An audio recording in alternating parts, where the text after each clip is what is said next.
The dawn of Egypt's new kingdom unfolds against the backdrop of a land ravaged by foreign invaders and internal strife.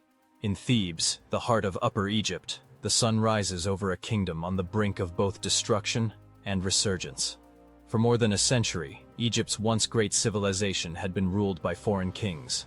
The Hyksos, a Semitic people who took control of Lower Egypt, ushering in an era of turmoil and decline. But as the first light of the new kingdom begins to illuminate the horizon, a new pharaoh rises from the shadows. Ahmose I, the warrior king destined to lead Egypt into its golden age. With a mixture of military genius and strategic diplomacy, Ahmose would expel the Hyksos and restore Egypt's supremacy, laying the foundations for a dynasty that would conquer vast lands and create one of the ancient world's most powerful empires. This essay will explore how Ahmose I's leadership brought an end to foreign rule and set the stage for Egypt's imperial expansion. First, we will examine the political decline of the Middle Kingdom and the rise of the Hyksos. Then, we will delve into the fierce resistance of Thebes and Ahmose's military campaigns to reclaim Egypt. Finally, we will explore his cultural and administrative reforms that ensured Egypt's resurgence and eventual dominance. By the end of Egypt's Middle Kingdom, Hyksos 1782 BCE, the once unified state had begun to fracture. The 12th dynasty, which had restored Egypt to a position of power and stability, fell into decline due to weak rulers and internal struggles. As royal authority weakened, provincial governors, nomarchs, gained more control, leading to fragmented rule across Egypt. This period of political instability paved the way for foreign powers to exploit Egypt's vulnerabilities. As local dynasties rose in Upper Egypt, the central authority of the pharaohs dwindled, and Egypt's southern and northern regions increasingly drifted apart. The Hyksos, a group of Semitic-speaking peoples from the Levant, took advantage of Egypt's fragmentation and eventually established control over Lower Egypt.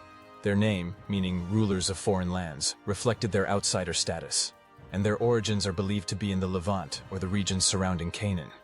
By the 17th century BCE, the Hyksos had overthrown the native Egyptian rulers of the Nile Delta and established their capital at Avaris. The Hyksos brought with them new technologies, such as the horse-drawn chariot and improved weaponry, which allowed them to dominate the Egyptian military. Their rule marked the beginning of the Second Intermediate Period, a time when Egypt was divided and subjugated under foreign dominance. The Hyksos' reign was a time of cultural exchange, but it also instilled resentment among native Egyptians. The introduction of new gods, cultural practices, and military tactics was viewed by some as an imposition on Egypt's long-standing traditions. Although the Hyksos ruled with a degree of autonomy, the legitimacy of their power was often contested by the native Egyptian aristocracy and military leaders. As the Hyksos solidified their power in the north, native Egyptian rulers in Thebes, located in Upper Egypt, began to resist. The emergence of local dynasts such as the rulers of the 17th dynasty, particularly Intef and his successor Ahmose, marked the beginning of the Theban resistance against foreign rule. Ahmose, in particular, is remembered for his fierce campaigns against the Hyksos. His reign was defined by attempts to reclaim Egypt's northern territories, including a series of battles aimed at liberating the Nile Delta from Hyksos control. Although Ahmose's efforts were ultimately incomplete, his campaigns set the stage for the eventual liberation of Egypt. Ahmose I was born into the royal family of the 17th dynasty, the son of Pharaoh Sekenenre Tao II and Queen Ahotep. His father Sekenenre was a valiant king who fought tirelessly against the Hyksos. But he met a tragic end in battle, his body found disfigured, a clear indication of his fierce struggle. Ahmose's mother, Queen Ahotep, played a pivotal role in maintaining the Theban resistance during these tumultuous times. Known for her leadership and strength, she helped rally the Theban army and govern in the absence of her husband. Ahmose's upbringing was steeped in the harsh realities of war, growing up in a besieged Thebes, which was constantly under threat from the Hyksos forces in the north. It was in this environment of resistance and defiance that Ahmose was shaped as a warrior and future leader. Upon the death of his father, Ahmose's older brother, Ahmose, ascended to the throne. Ahmose continued the war against the Hyksos, but his reign was brief. After Ahmose's death, likely due to illness or injury, Ahmose, still a young man, became pharaoh. His ascension marked the beginning of a new chapter in Egyptian history. Ahmose I, having grown up in a war-torn environment and deeply aware of the need to free Egypt from foreign rule, inherited not just the throne, but a kingdom at the edge of total liberation. His reign would mark the beginning of the New Kingdom, a period of unparalleled military and cultural glory. Ahmose I's first major military objective was the Hyksos capital of Avaris, located in the Nile Delta. After his coronation, he wasted no time in preparing for war. The Hyksos had long controlled the northern part of Egypt, and their hold on the region was seen as an affront to the ancient Egyptian sense of unity and pride. Ahmose understood that the Hyksos could not be defeated without a coordinated, well-planned assault on Avaris, which was a heavily fortified city. The siege of Avaris lasted for several months, with Ahmose using a combination of traditional siege warfare and innovative tactics. The city was surrounded by walls and defended by a powerful garrison of Hyksos troops. Ahmose deployed a large force, bolstered by his experienced officers and troops who had fought alongside him during his youth. In addition to traditional infantry and siege engines, Ahmose's forces included specialized units of chariot warriors, a key factor in the military tactics of the time. These chariots, manned by archers and spearmen, played a crucial role in breaking the Hyksos lines and creating breaches in their fortifications. Ahmose's military strategy was marked by a careful combination of direct assault and psychological warfare. His forces were well equipped with bronze weapons, a significant advancement over the iron tools used by the Hyksos, who had introduced the technology to Egypt. Ahmose's army moved swiftly, overwhelming Hyksos defenses by making quick, tactical strikes to disorient and weaken them. He also employed classic siege tactics, such as surrounding the city, cutting off supplies, and using catapults to launch projectiles over the walls, creating chaos inside the fortified city. One of the key elements of Ahmose's military success was his mastery of chariot warfare. The horse-drawn chariot, introduced by the Hyksos themselves, became a central element of Ahmose's forces. He used the chariots not just for mobility, but also for rapid, concentrated strikes on key points of enemy defenses. These chariots were equipped with archers who could rain down arrows on the enemy from a distance, disrupting formations and causing confusion. The agility of the chariots allowed the Egyptian forces to move swiftly around the battlefield, taking advantage of weaknesses in the Hyksos positions. In addition to chariots, archers played a crucial role. Ahmose's army relied heavily on archers, who could target the enemy from afar with precision. This combination of chariot and archery tactics put immense pressure on the Hyksos and gave Ahmose's army the upper hand in battle. Following the successful siege of Avaris, Ahmose did not allow the Hyksos to regroup. He recognized that to fully secure Egypt's independence, he would need to take the fight beyond the borders of the Nile Delta and into the land of Canaan, where the Hyksos had allies and strongholds. Ahmose pursued the retreating Hyksos forces into Canaan, conducting raids that struck at their strategic supply lines. These campaigns were not just military actions. They were symbolic, showing Egypt's strength and its determination to reclaim its place in the world. The final turning point in the war came when Ahmose's forces breached the last strongholds of the Hyksos at Avaris. With the city's defenses shattered and their leaders in disarray, the Hyksos had no choice but to surrender. The fall of Avaris marked the official end of the Hyksos occupation of Egypt and the beginning of the New Kingdom. Ahmose's victory was celebrated as a moment of national rebirth, a triumph over foreign rule that allowed Egypt to once again unite under one powerful ruler. In the aftermath, Ahmose pursued the remaining Hyksos forces to their last strongholds in the eastern Mediterranean, finally expelling them from the region altogether. With the Hyksos driven out and their influence eradicated, Ahmose was able to restore Egypt's sovereignty, bringing an end to the Second Intermediate Period and ushering in a new era of Egyptian greatness. Ahmose was keenly aware that Egypt's future depended on the restoration of strong, centralized rule. Following the Hyksos defeat, the Theban capital, which had endured the hardships of resistance, was reaffirmed as the seat of power. Ahmose worked to solidify his control over Upper Egypt, ensuring that the influence of Thebes remained unchallenged. This involved both military strength and political alliances, as Ahmose sought to unite the fractured regions under his leadership. His efforts in restoring centralized power were also reflected in the administrative reforms he enacted, reviving the centralized bureaucracy that had existed during the height of Egypt's Middle Kingdom. One of the most pressing issues Ahmose faced was the pacification of Upper Egypt. While the Hyksos were no longer a threat, local chiefs and nomarchs still held considerable power in the south. These regional leaders had often acted autonomously during the period of decline, and some resisted centralized control even after the Hyksos expulsion. Ahmose's approach was both firm and diplomatic. He employed military campaigns against those chiefs who refused to submit, while also offering incentives to those who swore loyalty to him. This strategy helped him to bring Upper Egypt under his direct control, ensuring peace and stability in the region. Ahmose's reign also saw a focus on border security, particularly in the strategically important regions of Sinai and Nubia.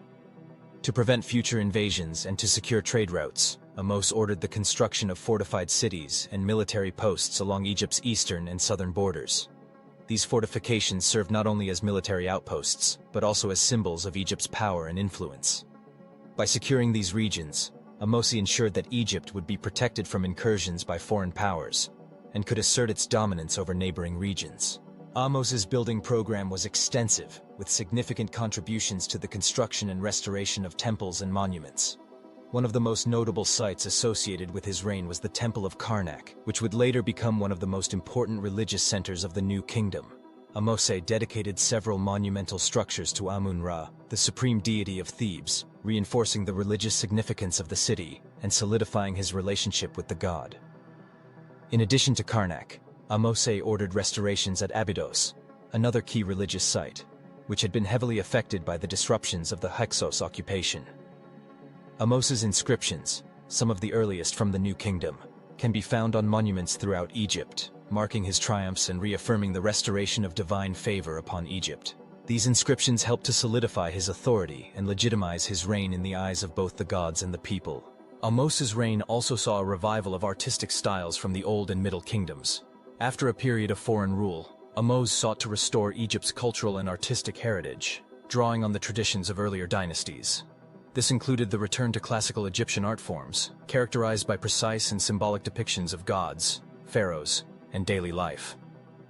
The revival of these styles served to remind the Egyptians of their glorious past, while also reinforcing the legitimacy of the new dynasty. Under Ahmose, royal iconography underwent a significant transformation. One of the most important developments was the increased use of the Sphinx, a symbol of royal power and divine protection. This image, which would later become iconic in New Kingdom art, was associated with the sun god Ra, symbolizing the king's connection to the divine. As pharaoh, Ahmose was not just a political leader but also the high priest of Egypt's religious practices. His relationship with Amun-Ra, the god of Thebes, was especially important in consolidating his power. Amun-Ra had become the chief deity of Egypt, and Ahmose's identification with the god was essential in legitimizing his rule. He reinforced his status as the earthly representative of Amun-Ra, both through his building projects and by incorporating religious ceremonies into his reign. By aligning himself so closely with Amun-Ra, Ahmose positioned himself as the divine protector of Egypt, a role that was essential for maintaining political stability.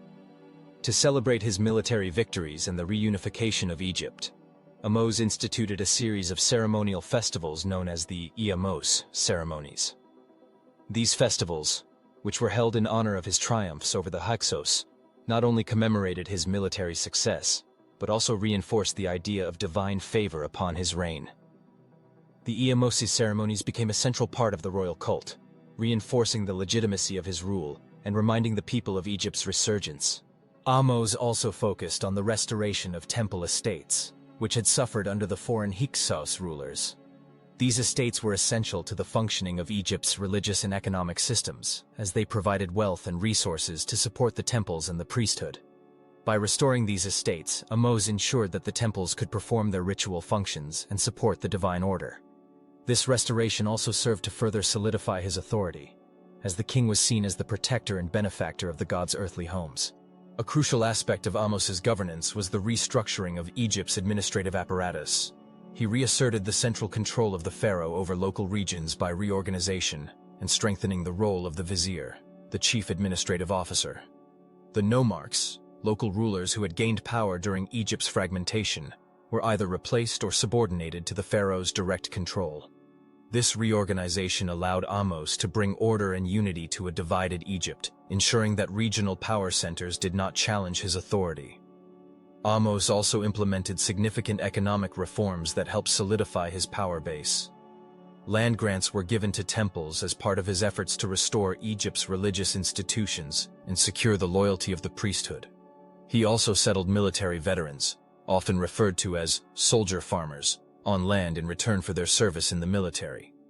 These veterans not only helped defend the borders of Egypt, but also contributed to agricultural productivity, further stabilizing the economy. Ahmose I passed away around 1550 BCE, after a reign that lasted approximately 25 years. He was buried in a tomb in Thebes, a city that had played a central role in his military campaigns and political consolidation. Though the exact cause of his death remains uncertain, his passing marked the end of an era, but also the transition into a more prosperous and powerful Egypt. Ahmose's death was followed by the ascension of his son, Amenhotep III. However, as Amenhotep was likely very young at the time of his father's death, Queen Ahotep, his mother and Ahmose's wife, assumed the role of regent. Ahotep ensured a smooth transition of power, further cementing the stability of the new kingdom. Her regency helped secure the continuity of Ahmose's reforms, and under Amenhotep III, Egypt remained firmly on the path to prosperity. Ahmose's legacy was immortalized in inscriptions and later king lists, which portrayed him as a heroic figure who restored Egypt's sovereignty and re-established its position as a dominant power in the ancient world. His military victories and reign were celebrated by later pharaohs, who viewed him as the founder of the new kingdom. Ahmose I's reign laid the foundation for the new kingdom, a period during which Egypt would reach its imperial zenith. His military victories and centralization efforts ensured that Egypt was able to expand its borders and influence under subsequent rulers such as Thutmose III, who would solidify Egypt's power across the Near East and Africa. Ahmose's cultural and religious reforms also marked the beginning of a lasting renaissance, influencing Egyptian art, religion, and statecraft for centuries to come. His emphasis on Amun-Ra, monumental architecture, and military prowess helped shape the legacy of Egypt's Golden Age. Ahmose IV's reign was pivotal in transforming Egypt from a fragmented state into a unified empire. As the architect of the new kingdom, his leadership, military genius, and statecraft set the stage for Egypt's greatest period of power and prosperity, a legacy that would endure for generations.